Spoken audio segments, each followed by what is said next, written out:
On Insightful Inspiration, Isabelle Landreville chats with a mosaic of brilliant individuals that help shape the insights industry. We live stream episodes to LinkedIn, and you can listen on all major podcast networks. Join us, and please subscribe so you won't miss our guests' insightful inspiration and hear what drives them and how they get inspired to be successful in the insights industry and beyond. Insightful Inspiration is brought to you by Sylvester & Co., an award-winning qualitative research firm with half a century of experience. Welcome back to episode 13, year 2 of Insightful Inspiration. So exciting. This is your go-to podcast, as you know, for discovering the secrets to understanding and connecting with diverse audiences. Today, let's focus on leadership. After all, somebody has to lead those awesome insights and market research teams around. But what does it take to move into insights leadership and then stay there to help teams succeed? That's my big question of the day.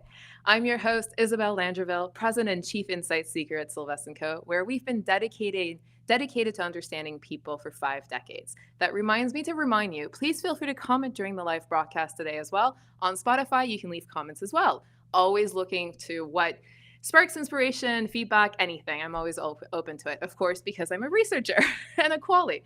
On to today's guest. I am thrilled and so excited to chat with Jillian Tirath, Global Vice President, Consumer Science and Insights of the Jordan brand at Nike. Jillian is a human-centered business strategist and helps her team identify their unique strengths, boost their confidence, and create a path to a better future. Get ready for an insightful and inspiring conversation. It's always amazing to speak with Jillian. Welcome to the show. Thank you. Thank you, Isabelle. I'm so happy we're doing this. Thank you so much.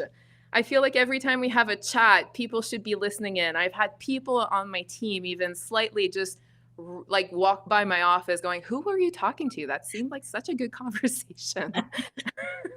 So I'm really happy we're doing this. Thank you. I'm excited just to chat with you. It is my first time doing a podcast, but you've made it just so comfortable. So it's going to be great.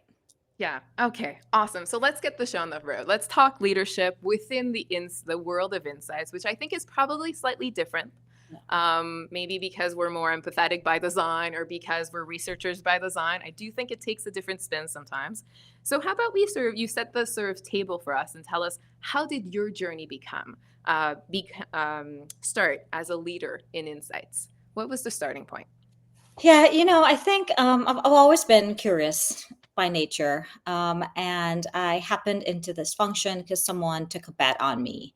I was out of school looking for a role, and that person was extremely pivotal. And I think as I go through my career, it is those people who saw the potential in me that I think allowed me to get to where I am.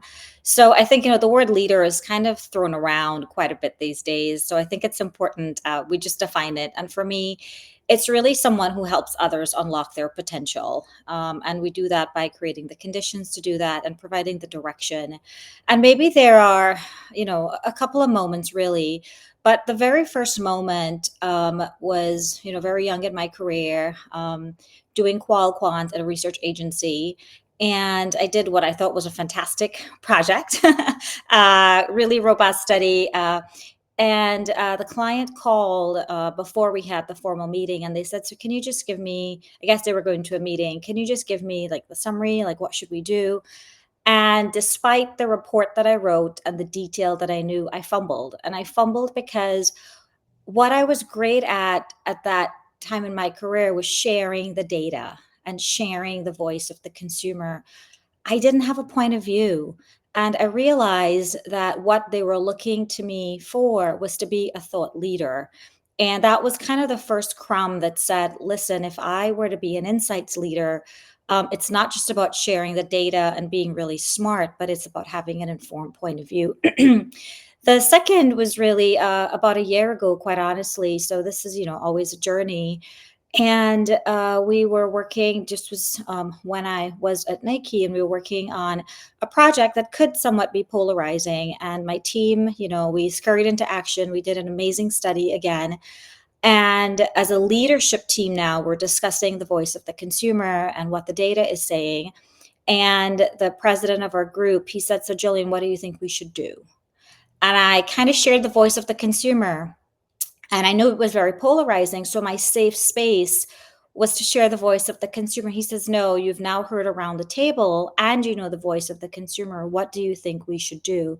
Mm, And for me, that's the other point that said, gosh, as an insights leader, I have a stake in the game. They are looking to me to say, how do we run this business? Not just how do we think about the consumer. So it was just really elevated to a whole other level. And then really the third is around the people. I said the people I am here because people took a bet on me. They saw my potential. And that to me is my responsibility, is to care for the people under my charge and unlock their potential. And my very first manager, when I was hired at Coca-Cola a long time ago, he said he hired me because he saw my potential in a few years to do at least two more senior roles than what I had been hired to do. And it was his job to get me promoted out of his team. And that was really insightful to me because it was the very first time I heard someone say that. mm, And it really changed leadership for me because it was no longer about the quality of the work. It was no longer about how fast we could be and how smart we could be. But as a leader, it was about really lifting others up to be successful. So I think there are a couple of moments that really made me say, to be an insights leader, not only can I impact the business, but man, I could impact people's lives. So it's been a journey and I'm having a ton of fun doing it. that's amazing. And did Did you you? did you set out to become a leader? Like when you were like, I know we're looking back, and sometimes when we look back, and you and I are kind of at a different, we're probably pretty advanced in our careers, let's face it. So sometimes it's easier when you look back to say, oh, that was a pivotal moment. Or at the time, did you know that that was a pivotal moment? Or did you know that, hey, I am so lucky that someone is challenging me and asking me to step it up and step up my game? Yeah, I think it's a little bit of both. There were some moments where, I've been really lucky to be surrounded by great people, whether it's in the insights function or others. And I say, man, I want to do that. I want to be that. I'm constantly learning, right? I think it's a part of my DNA, and in part, it's because we're in insights. So some of them really have been those very pivotal moments. Like, maybe those are the examples that I mentioned, that it's registered to me that this is a moment to be better. And in others, no. It was hard. Some of those projects, I'm sure that we can all recall. I was like, what is this? And why am I doing this? But in retrospect, we came out of it alive, and sometimes there's great learnings. And yeah, I think retroactively, I was like, that was probably a really helpful moment of grit that made me want to do better. But Yeah. no, I think, as we go through this, in the same way that we look for cookie crumbs, and when we do research projects, I think we should just kind of approach life and our career like that. And I do feel like there's something about always making sure that you're venturing out of your comfort zone. Yeah. Like the minute I get too comfortable, I've been at this for 25 years this year, which is, I feel like I need to tell people my age when I say 25 years because I shy away from saying 25 years now. I'm like, I'm 42, but and then 25. Like, I feel Yeah. like I need to do two digits now, which is not elegant. But, anyways, all to say, joking aside, all to say that my comfort zone is getting bigger and broader after the years. I feel like I need to have more discipline nowadays at this point in time in my Yeah. life and my career than I used to venture out and keep growing and keep chasing those moment where I'm pulling an all-nighter, or I need that grit, or I need to go, what the heck are we doing here? And then solve it and bring that brilliance out of it. Does that resonate with you? Yeah, it does, right?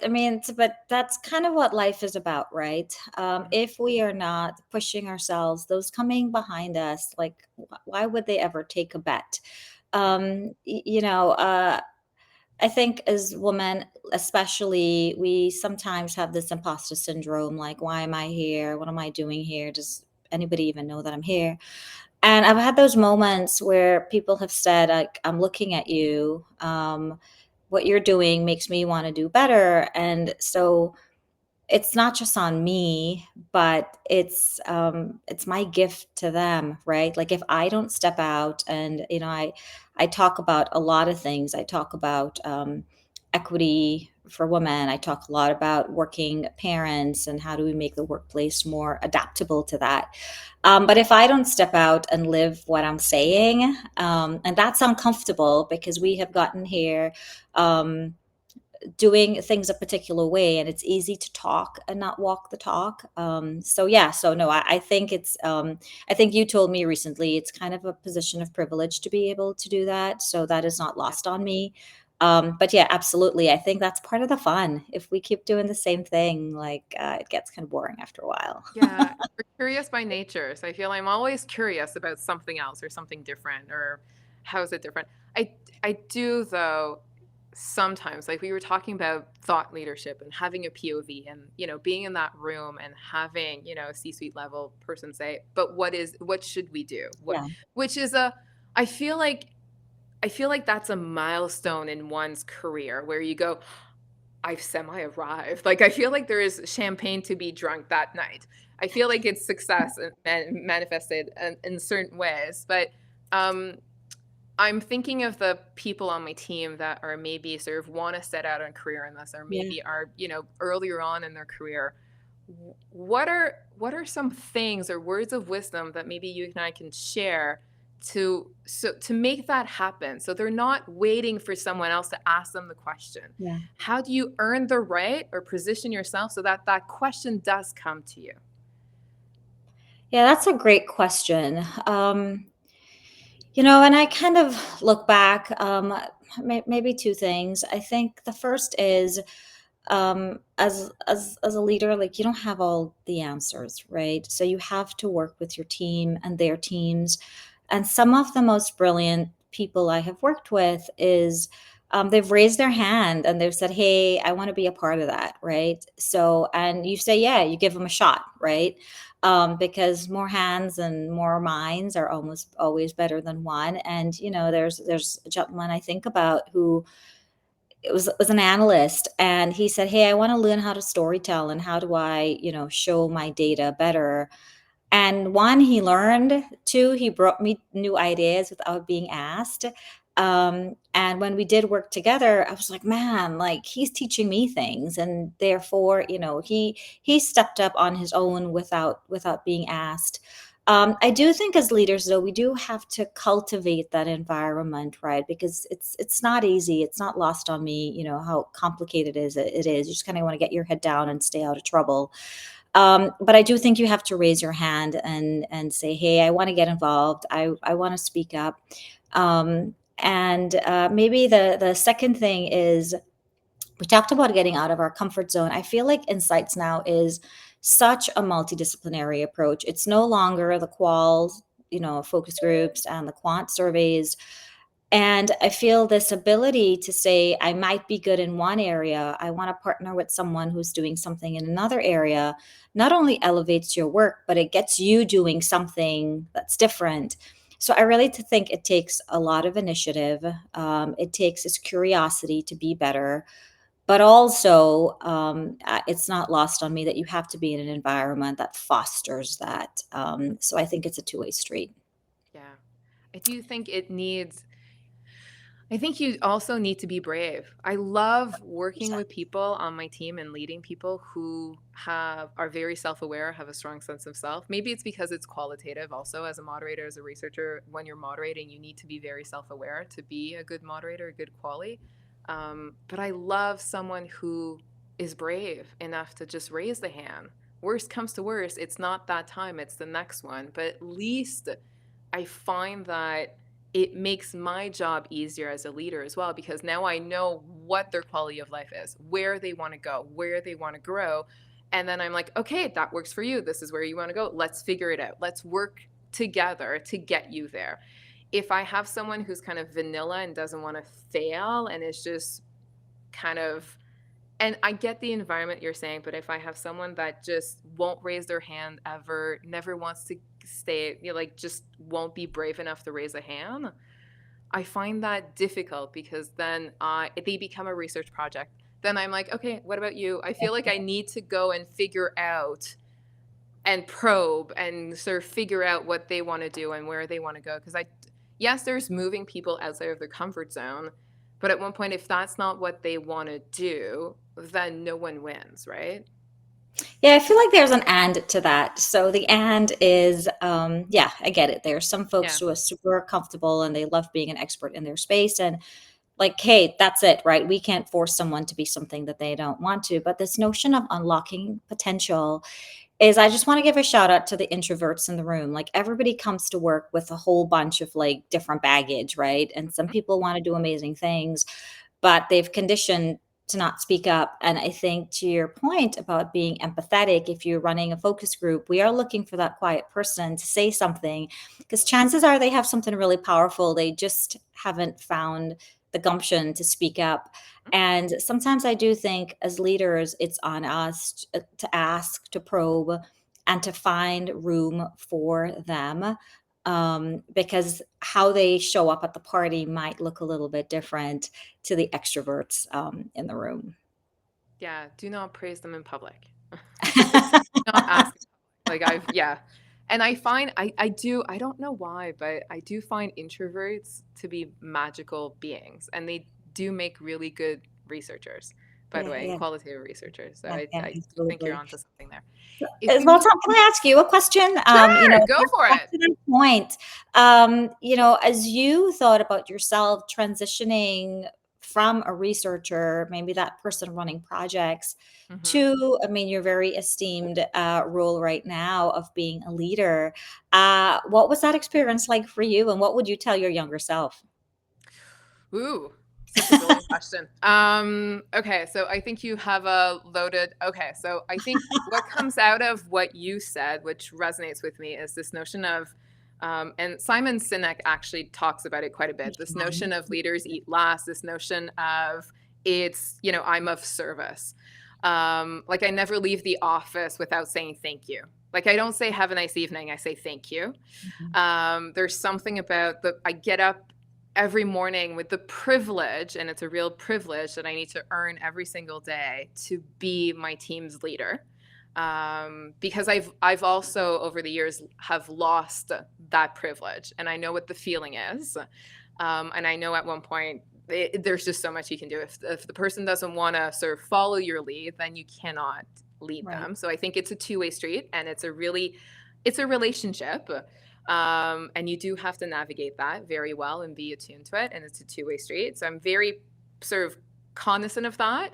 But transitioning from being sort of a quality, because I've always been a quality, to a leader, I think there's something about two things. It truly set me free. So I became a leader as a way to, and people will say it was extra responsibility. And I'm like, yes, I don't have commitment issues. I don't have responsibility issues. Put all the weight of the world on my shoulder. It will make me stronger. Like I'm okay with it, and I'll work my team and then, venture out. So that's not an issue. But I took on more responsibility in the leadership role when I became a mother, because that was my way of taking control over my faith and my lifestyle, and having a sure bet that I would master my quality of life. Yeah. I made a promise to my husband 14 years ago that I would never work a weekend if we had a kid, and I've never worked a weekend, Kudos to you. ever. And the only way I could do that in my mind, according to how I work, and I, know my strengths, and I always say my biggest strengths is that I know where I fail, and therefore I know exactly what the void I need to fill Yeah. with the team and sort of how I surround myself. It is my biggest strength, I always say as jokingly. And then I was able to actually sort of orchestrate something and build a team, and sort of, so that also, I think in the world of quality, you want people to come to you. They hire the moderator, they hire Right. the ethnographer, and that's what makes the relationship sticky. And I'm like, but if my son is sick, if something happens, if I want to be on vacation, if I want to grow and do more, I need a team. And therefore I shifted the stickiness of the relationship over the years, and that was my big success, to not have my name on the door. And my Mm. name's not on the door, because although I might be the face, I might be the steamboat, or whatever you want to call it from an analogy standpoint, it's the power of the team. And so I'm going on vacation for 2 weeks now, and I've got projects on the go. We've got, 12, 13 projects on the Yeah. go. And then people are saying, but we've got your team. Like, they're just, and we've got 2 or 3 or 4 people on every single project, because that's what makes Sylvester. Yeah. Because we play to our strengths, because it's a team effort, because, you might be amazing at that, but I can't do it without you. And so there is that shift. And so it took me from doing everything on my own, or close to everything on my own, to then doing what I do best, to then honor and leave room for others to do what they do best. Yeah. And to Beautiful. then I cast the team, I cast the company, I cast people to a project and right size it. That's brilliant. And to play that way. So more responsibility, but then learning to, quite honestly, learning to take a step back and using words like, so how do you plan on doing that? And not the paternal kind of thing, but so Yeah. what's your Yeah. plan? So how are you going to use your resources for this? I'm like, how are we going to create some efficiencies? Because I'm like, we need to be profitable. I'm like, how do we create efficiencies here? Do you think that's going to work? Has that worked in the past? Like, there's some questions now that I kind of and that develops the suggestion. team, right? That develops the team as well. Like, Yeah. they sometimes want that opportunity. So it's kind of a win-win, it sounds like. You're I onto love something. disappearing. They're really, really good about asking my POV when I'm there. And then when I disappear, they are brilliant when I'm not there, because it's in them. I know it's in them. And sometimes they just don't know. Yeah. And so sometimes if I take away that reassurance, and I'm not the first one to speak, I purposefully, I listen to Simon Sinek way too much from a leadership standpoint. Same. But yeah, he's got brilliant kind of things. And then he was saying, I am, as a leader, I process information. I think out loud. Even though I'm an introvert, I think out loud. And so as a leader, you have to be mindful of that. And sometimes I'm really quick to have an answer. And I will strategically step out of a room. I will strategically not show up at a meeting. I will strategically to not be. And I'm a strong believer that you should never be the smartest person in a room, because then no one wins. Yeah. Yeah. So yeah, brilliant question. I don't know. Lots of gems you've dropped right there. I think there's something overarching between the two of us, which is when we're talking about skills and qualities of a good leader, I feel like we use taking care, act of service. How can I help you? How can I be of service to you? Would you say that one of the skills or qualities is being generous, but just Yeah, I think I might say it's slightly different, but maybe it's in the same space. A couple of years ago, I learned this term. You either come from a place of abundance or a place of scarcity. And I feel like when you come from a place of scarcity, it's like there is only room for one. There is not enough resources. So you start from a place of small.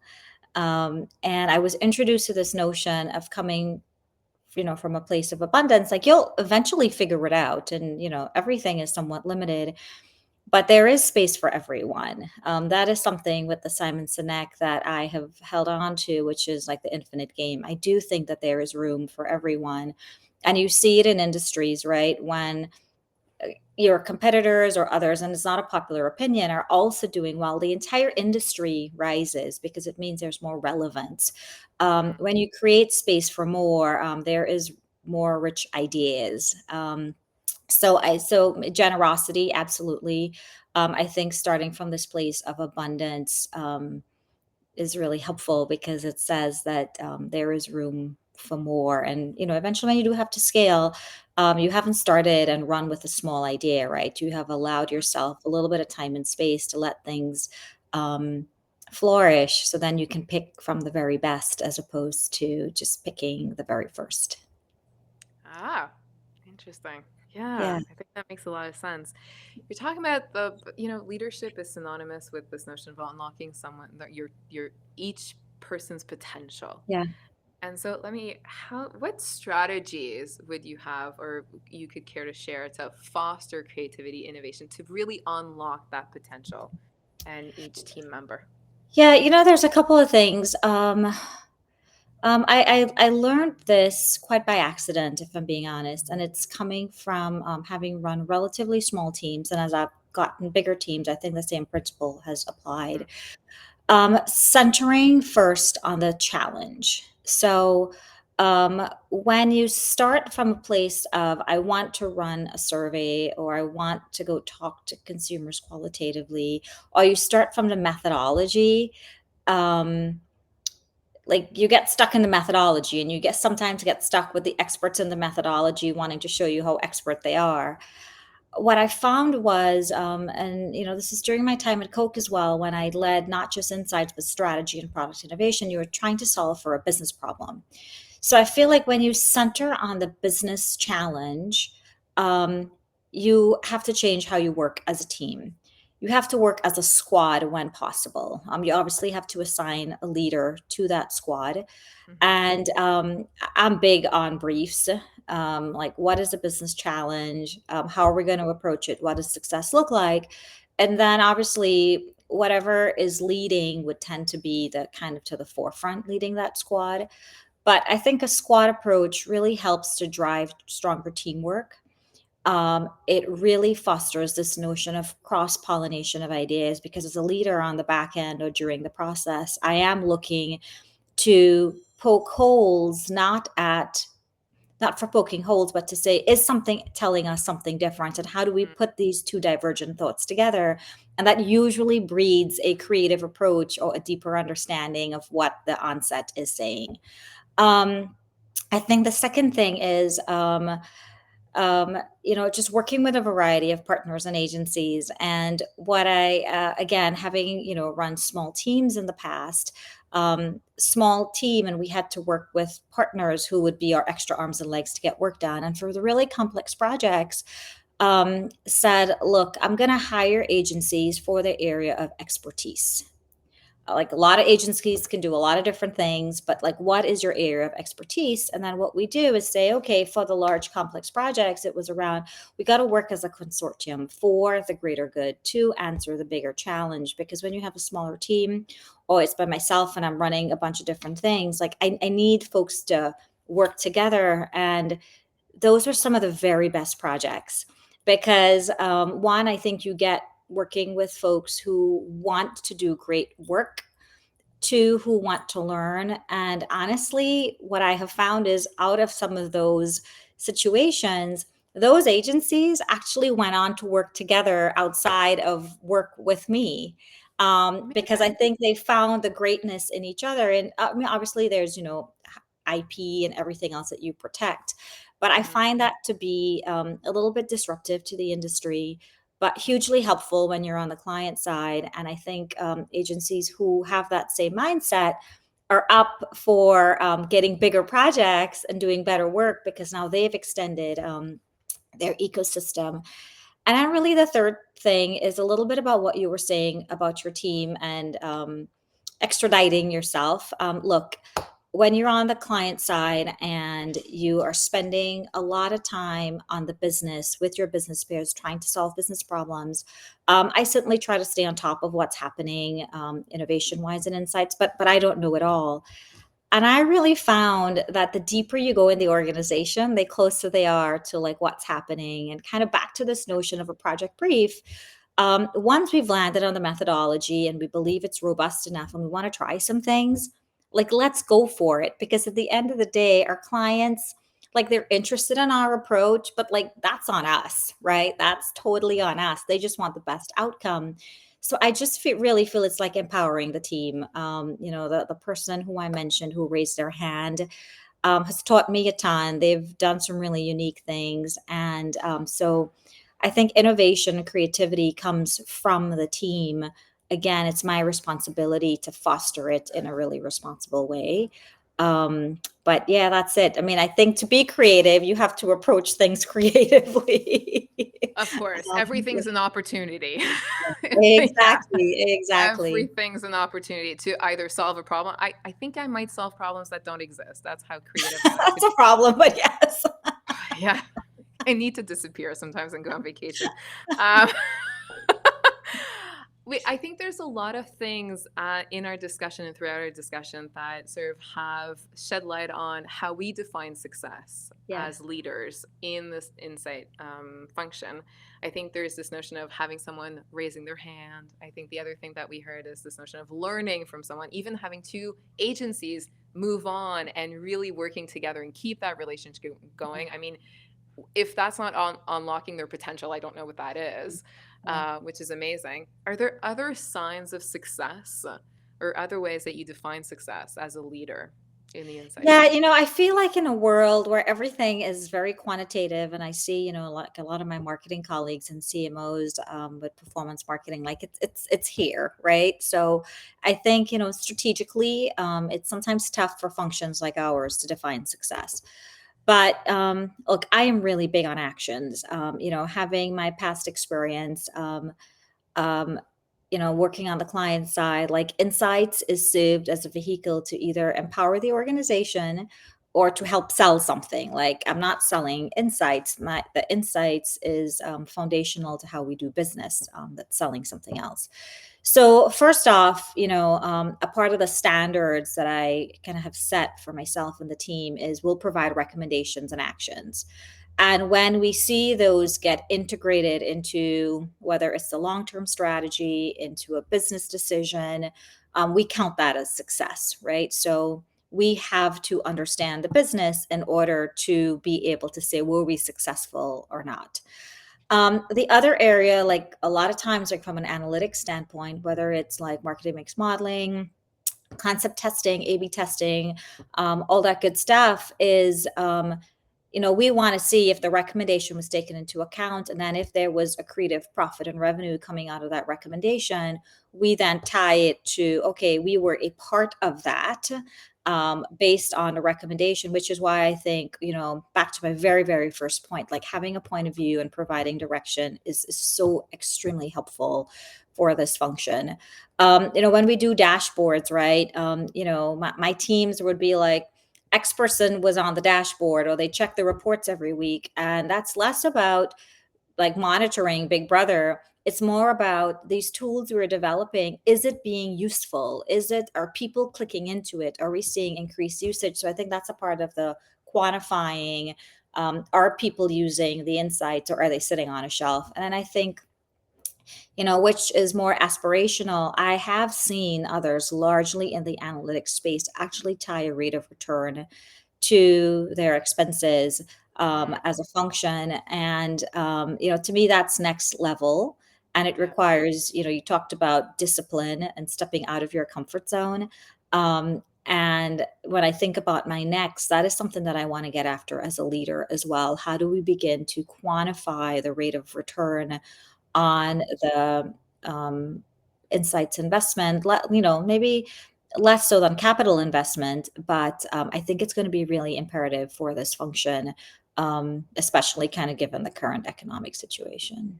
yeah. So it's a big question. It's a big deal. I think we do need to step it up as an industry Hmm. to not just inform, but to be able to show how we are actually impacting either revenue or driving efficiencies. Yeah. And I wonder, because qual only, so more Yeah, strategy, yeah, more yeah, board brief, like even mission statement, vision statements and yeah, stuff yeah, like yeah. I walked into a headquarter at one point and they edged their new vision sort of statement and I'm like, oh, they listened.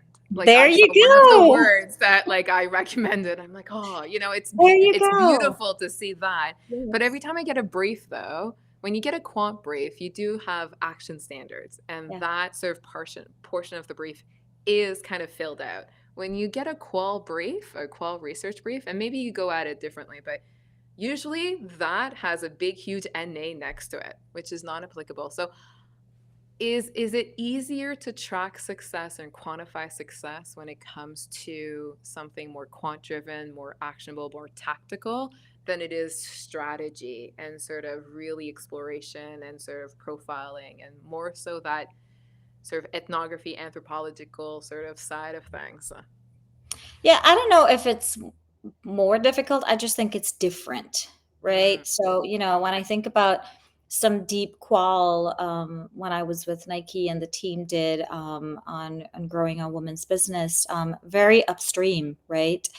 But 4 or 5 months later, when we saw it being embedded into the strategy, and we saw that they were actually making real business decisions because the team identified opportunities and we again had recommendations, I would count that as success, right? Because your intent should not it should never be NA. It should be we the this work.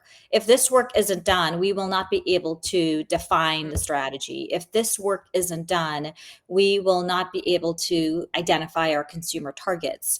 So I would put it back on you and say for your clients, maybe flip it to say, if this work isn't done, what is the business gap, right? And then that's the way that you love that. measure it. I think could be an Yeah. interesting way of going at I it. love that because I love sort of creating tension in the discussion because usually my go-to is what decisions do you need to make Yeah, based on this, or what kind of decision are you looking to make based on this, yeah, and what will empower you to do this, and how do you like to learn? Are you a visual learner, a sensate learner, just so I can cast the right sort of of learning course. journey for you. But I love flipping it on its head. If we do not do this, Right. then what happens? What are Yeah. you unable to do? I will keep that in my back pocket. I'm adding that one. I love that. Thank you. Well, Love it's a that. great so the secret to that, it's a great way to get resources because when you Yeah. flip it back, like, if we don't do this, we can't get after this. Oh, so Suddenly they maybe it's sign not check. yeah, it's not a strategy thing. It's not about the quality of the research. It's about getting the price tag. It's not price like sticker shock anymore. Ah, I There love you it. you got a twofer right there.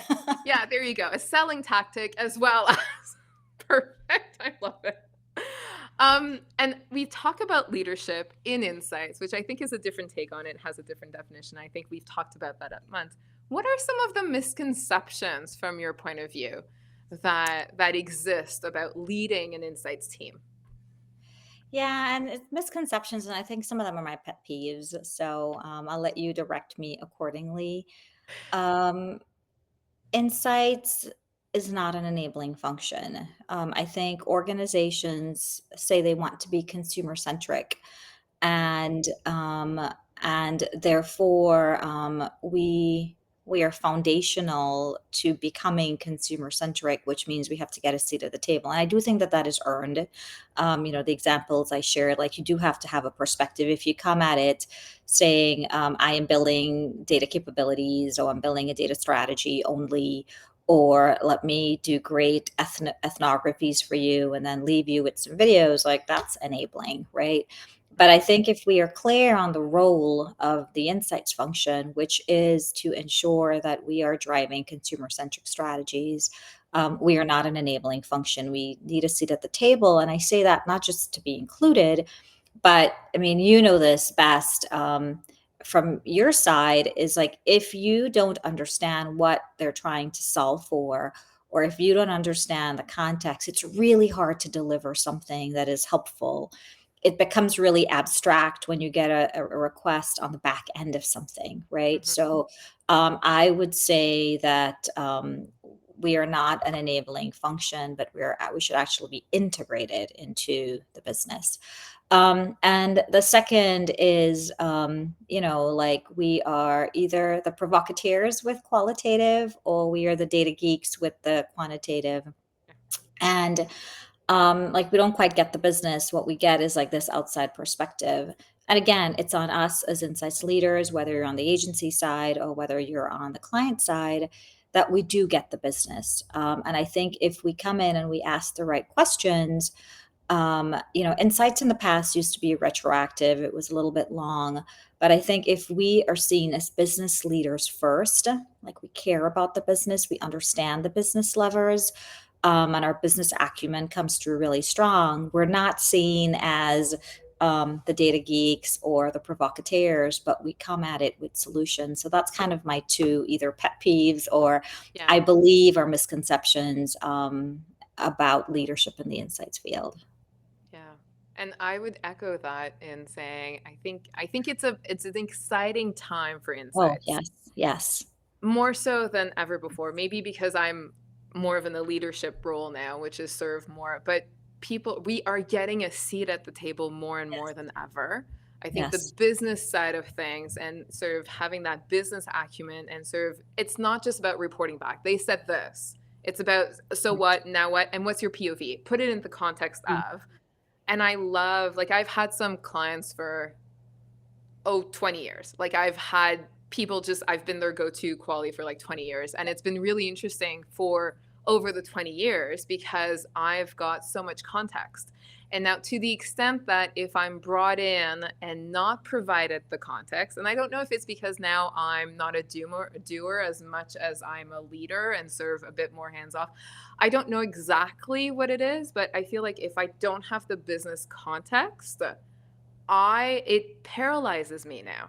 yeah, yeah, I'm so used to like making it about the business and pushing the business forward and making you better business people or moving the business forward in a consumer centric way that if I don't have that, I need to get it because otherwise my hands are tied and I feel like I'm going in blind in some respect. yeah. Something it's just really months ago that this was a big unlock for me.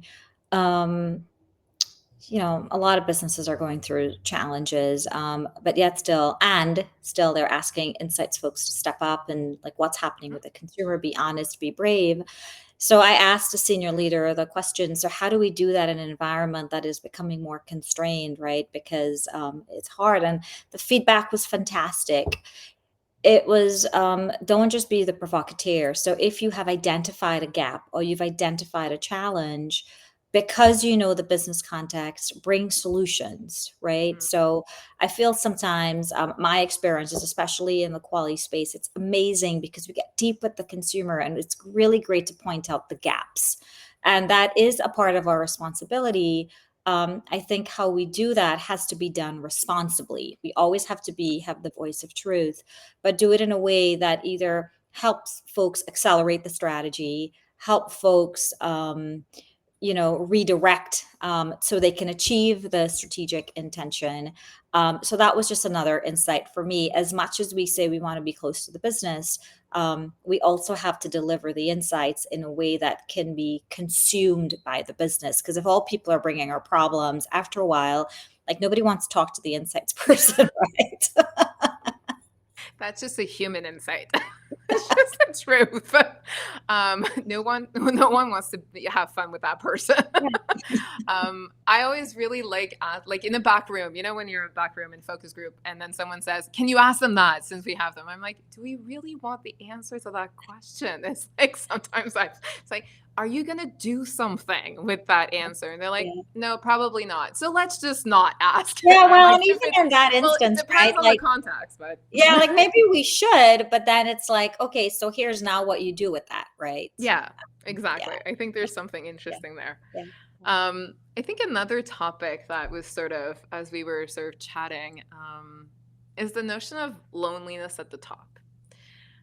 I think there's this notion, it's brilliant to quote Seinfeld, master of your domain in a different context though, but still, there's something wonderful about being a leader and sort of calling the shots. And I really call the shot because I'm not a leader for someone else. I'm a leader for myself. So I really call the shots, which is very freeing. But it gets lonely. If you're a leader within a bigger ecosystem, does it get lonely? I I think it can. Okay. Um, I think it can, but I think there are coping mechanisms. Maybe like you always trying to solve, right? Mm-hmm. A couple of things that I have done is my peers are incredibly important to me. Not necessarily as like insights to insights, but there are people wherever, the places I have worked that I can go to and just have a real conversation. Like, I'm either Mm, struggling with this, I'm trying to figure this out. yeah. There are people outside of the organization. I think sometimes it's really hard when we get bogged down with life and work to, this notion of a board of directors. I thought about a personal board of directors, I don't know, eons ago. And they're I friends. have a wisdom board. Yeah, right. And there are Yeah, I friends know. who work in different industries. I may not share, like, because a lot of times it's not actually the work itself. A lot of times it's situational things you're trying to navigate.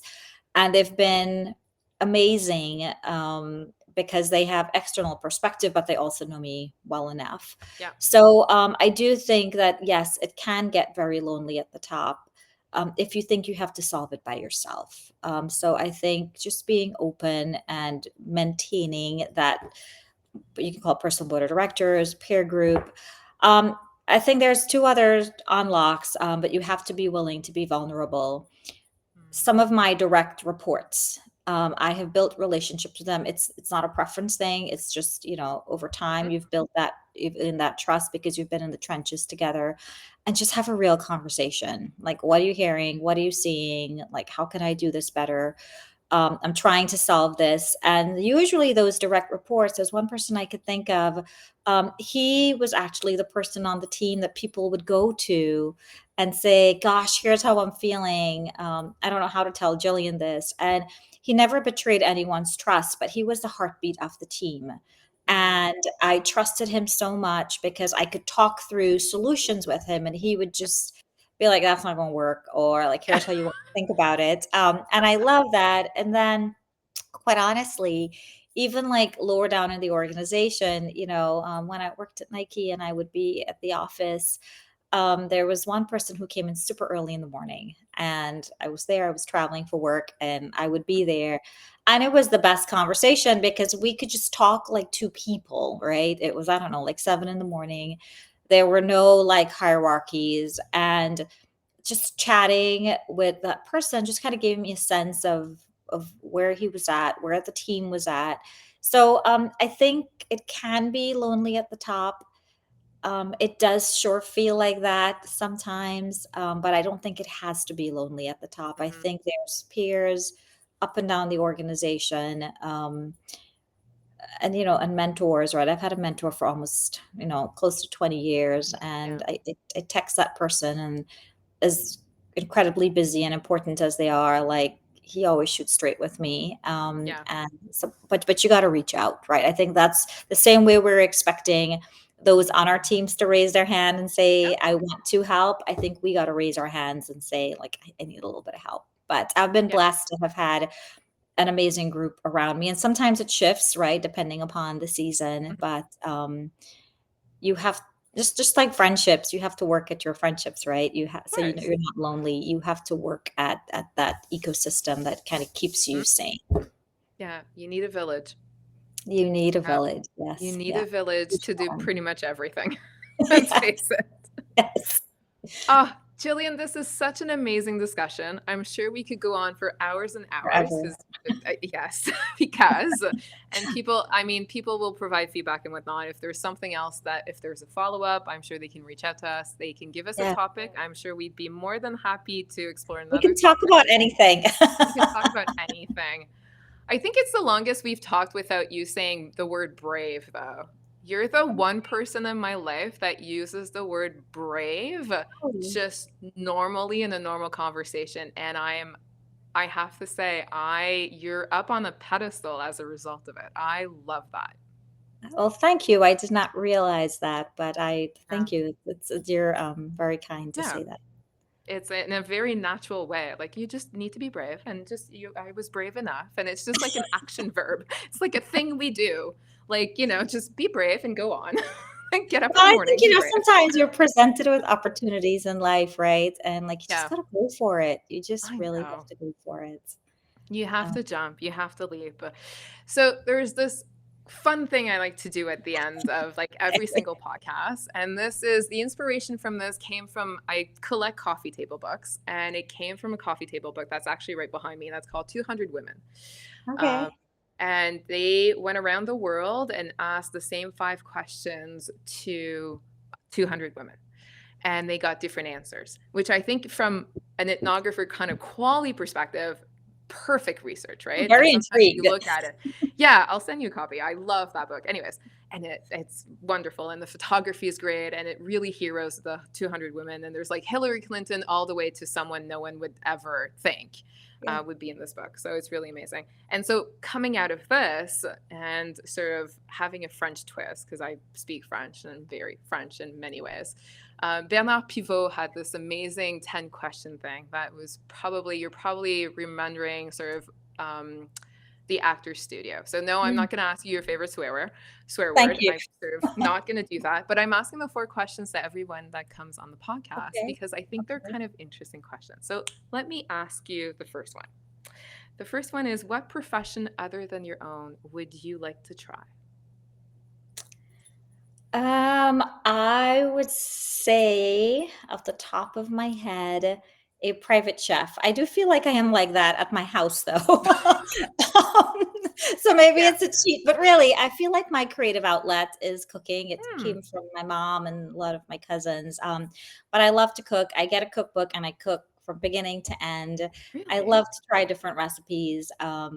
I feel it's one way that I can be creative, and maybe it's my love language. So, a professional chef, Aw. private chef. Do you like to eat the food that you cook? Oh yeah. Okay, because I stop there. I make a really nice plate. I love plating No, it. It's like making that perfect design slide, and then I don't eat it. no, I love I cooking think for it's the other way people. to connect with friends. Maybe it's Okay. cultural as well. I'm from the Caribbean, and I think like most cultures, we connect over food. Yeah. So, yeah, maybe a private chef. Amazing. What's your favorite word? You made me think it should be brave, but it's not. No. No, it's not. It's actually optimism. Hmm. I sometimes I feel like in today's environment, optimism could get a bad rep, because like Really? this whole toxic positivity thing. But I have seen my parents achieve amazing things because of their optimism. And I hope it's a legacy that I could pass on to my son, because I think every day is a gift. You never know what's around the corner. You never know what's going to pop into your email that could be life changing. So, optimism, I think, is my favorite word. Amazing. Amazing. And what's your least favorite word? My least favorite word. My least favorite word would likely be can't. Like, I Mm, can't do this. I can't do it because it was never done before. I can't do this because it's not how we do things around here. I can't do it because I'm afraid. Like we've talked, I feel like you got to give it a shot. And the yeah. most you could do is learn from it. Is it saying can't or hearing can't as a leader? That's a good question. Maybe caring can't. Like if it's the first thing, I have a visceral reaction to it because it feels like somebody's put up a wall, right? And I'm like, oh Yeah. my God, like there's no going back from here. Yeah. Yeah. So yeah, I can't. Yeah. I think I'm with you with that. I think my least favorite word is no. Because then Oh, it takes all the hope and the possibility. I'm like, there's got to be 3 solutions, 10 ways. Even let's just try. yeah, It like yeah. kills the hope for me. Maybe, I'm like, there's no maybe, way. maybe not. No. Yeah. Let's say maybe. Let's try. Let's just a little bit of hint. And my favorite one is, what is the one thing that a mentor over the years has told you that still to this day had kind of stays with you and you're still kind of using that piece of advice? Gosh, I've had so many good bits from folks, Mm, but I was probably mid-career, and I feel it was really applicable as an insights leader that I now pass on to everyone. And it was this notion that he observed, like I would, let's just say, present a report, and I would start with like building credibility. Here's how we did it, and here's the facts, and then build to this grand crescendo and share the recommendations, and then kind of put her off after there. And he said, look, you come with credibility already.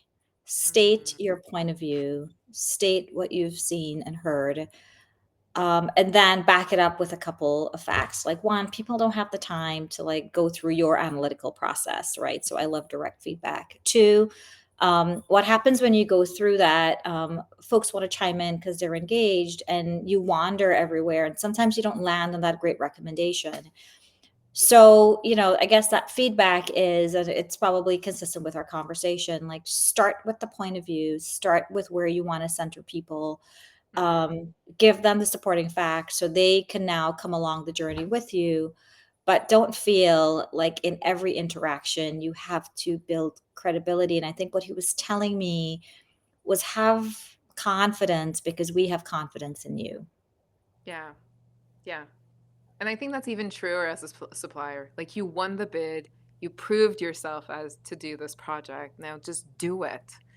Yeah. Um, and then everybody loves to read the last sentence of that book before starting the book. Let's face it.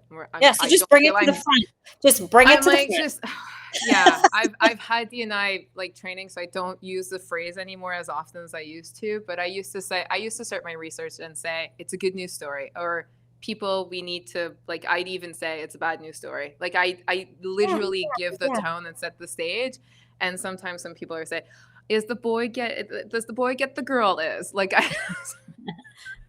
I'm like, yes, and they have many, many kids. And they're like, okay, now I'm listening. And then you Yeah. actually, Yeah. Yeah. prove No. the story with the Right. research and the And, journey. and Yeah. people don't have the attention span anymore, right? So like just deliver. They asked you, to do something for them. Just give them Yeah. the answer. Then you have a discussion. That becomes a point of departure, is the Yeah. term that I use. So, but I really think what he was saying was like, goodness, and I think so many of us, right? We walk in there because we don't think we belong in the room. And what I think he was telling me was, we've hired you. You're here because you belong. We have confidence in you. Now have some confidence in yourself. And I think that should apply across the board. Yeah. I think trust your leaders. If they actually, I would personally ask, trust me. If you've chosen me as your leader, trust that I will create just as much discomfort as you need and not throw you in shark infested waters. Yeah. Yeah. Yeah. Yeah. Yeah. And trust I would say, yourself, quite honestly, yeah, right? That if you of did, course. It we goes can both ways. figure it out. Yeah. Yeah. But if someone is lacking that trust and that imposter Yeah. syndrome, I'm like, trust me, I've got you. It's just enough. It's pushing Yeah. you just enough so you're still okay and you can shine. Yeah. Yeah. Oh, Jillian, this was simply amazing. Thank Thank you, you. thank you, thank you. This was This brilliant. was so much fun. Thank you for having me. Of course, anytime. Okay, let's wrap this up. This was extremely insightful. I hope we sparked inspiration for everyone listening. Thanks again for joining. Please sign up. Please join us. Please follow us. Do not miss episode 14. We are embarking on our second year. We're excited to do so. We'll be back soon. And do subscribe, and so you don't miss out on any of this inspiration and the brilliant guests that I get to speak on. It's so fascinating.